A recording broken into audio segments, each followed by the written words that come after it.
तो सुद्धा तुम्ही आज चांगला प्रश्न विचारत आहे. तो विषय काय आहे, की आम्ही ॲक्चुअली एक कॉस्ट बेनिफिट अनालिसिस केलं होतं. तो ॲक्चुअली मी सीएम सर समोर सुद्धा हा विषय मी ब्रीफ केलं होतं. नाईट लँडिंग जो विषय आहे, त्या आता आपल्याला आहे त्या ठिकाणी आपल्याला नाईट लँडिंग करायचं म्हटलं, तर याच्यामध्ये किमान 1600 to 1800 कोटी लागेल. किमान. कारण 4-5 विषय. एक तिथे भूसंपादन करावं लागेल 2 गावाच्या. आता मी कुमटी आणि दुसरा एक विषय मजरेवाडी आणि कुमटी. दोन्ही ठिकाणी आपल्याला भूसंपादन करावं लागेल. भूसंपादनचा खर्च होईल. त्यानंतर स्टे आहेत. बऱ्याच गोष्टी आहेत. तो किमान 1600 ते 1800 कोटी लागेल. आणि तिथे ते एक साखर कारखाना पण आहे. त्याचा पर्याय काय आहे, की 1600-1700 कोटी आता तुम्हाला शिर्डीमध्ये एक तो एअरपोर्ट ते तर वर्ल्ड क्लास बनवलं होतं. त्या याची किंमत फक्त माझ्या माहितीप्रमाणे 300 कोटीचे काहीतरी आहे. सो त्या 300 कोटी अपेक्षा जवळपास 6 पट जास्त इथे लागेल. आता आपल्याला आहे त्या ठिकाणी लाईट लँडिंग करायचं म्हटलं तर. तो एक पर्याय. दुसरा पर्याय आहे की बोरामणी. आता बोरामणीमध्ये आम्ही आता नाईट लँडिंग केलं तर याच्यामध्ये खर्च फक्त आणि फक्त 400 कोटीमध्ये आपण पूर्णपणे लाईट लँडिंग पूर्ण नवीन airport state of the art आपण करू शकतो. ठीक आहे. आता इकॉनॉमिकली काय म्हणते आपल्याला बोरामणीमध्ये डेव्हलप करावं लागेल. त्याच्यामध्ये 2 विषय. एक ठीक आहे, आता बोरामणीमध्ये आपण नवीन एअरपोर्ट केलं तर जुना एअरपोर्टचा काही फायदा. जुना एअरपोर्टचा फायदा नक्की याच्यामध्ये होईल. कसे होईल? आपण कार्गो हँडलिंग वगैरे करू शकतो.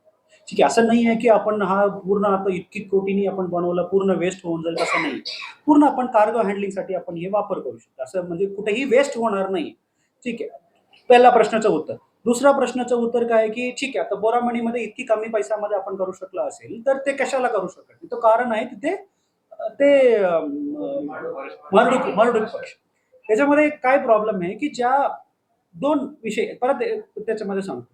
जेव्हा बोरामणी जो एअरपोर्टची जागा आहे, तो कुठेही रिझर्व्ह फॉरेस्टमध्ये पण नाहीये, बफर झोनमध्ये पण नाही. रिझर्व्ह फॉरेस्ट पण नाहीये, प्रोटेक्टेड नाहीये, बफर झोन पण नाही. रिझर्व्ह फॉरेस्ट नाहीये, आपल्याला माहिती आहे सोलापूरमध्ये रिझर्व्ह फॉरेस्ट नाहीये. प्रोटेक्टेड एरिया म्हणजे काय, की एखादा पक्षी त्या ठिकाणी सापडलं तर प्रोटेक्टेड एरिया ड्रॉ करतात. तो पण प्रोटेक्टेड एरिया पण नाहीये. तिसरा बफर झोन. बफर झोन म्हणजे काय, की प्रोटेक्टेड एरियाच्या आजूबाजूचा एरिया बफर झोन म्हणतो. तो एरिया बफर पण नाहीये. रिझर्व्ह पण नाहीये, प्रोटेक्टेड पण नाहीये, बफर पण नाहीये. तो कशाला त्यांनी नाकारलंय? कारण एवढंच नाकारलंय, की 5 किलोमीटरच्या तिथून जवळपास 5-6 किलोमीटरच्या पुढे कुठेतरी 2021 मध्ये त्यांनी कुठेतरी बघितलेले आहेत म्हणून. म्हणून त्यांनी नाकारलं. पण हा विषय केंद्र सरकारनं लक्षात आणून देणे आणि आम्ही काय प्रपोज केले, की आहे त्याच ठिकाणी मी तुम्हाला कॉम्पन्सेटरी अफॉरेस्टेशनला सुद्धा जागा देतो.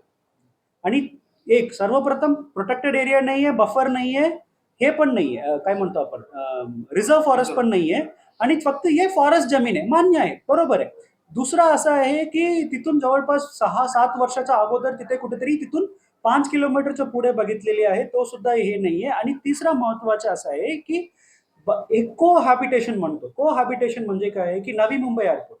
नवी मुंबई एअरपोर्ट बघितलं तर तिथे सुद्धा वन पक्षीच्या रिझर्व्ह आहेत. पण वन पक्षीच्या रिझर्व्ह प्लस एअरपोर्ट कसे कोएक्झिस्ट करू शकतायत, तो सुद्धा शासनाने करून दाखवलेला आहे. कुठे? नवी मुंबईला.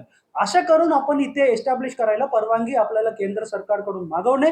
परवानगी आल्यानंतर इथे बोरामणीमध्ये करणे. हेच कोल्हापूरसाठी महत्वाचे विषय.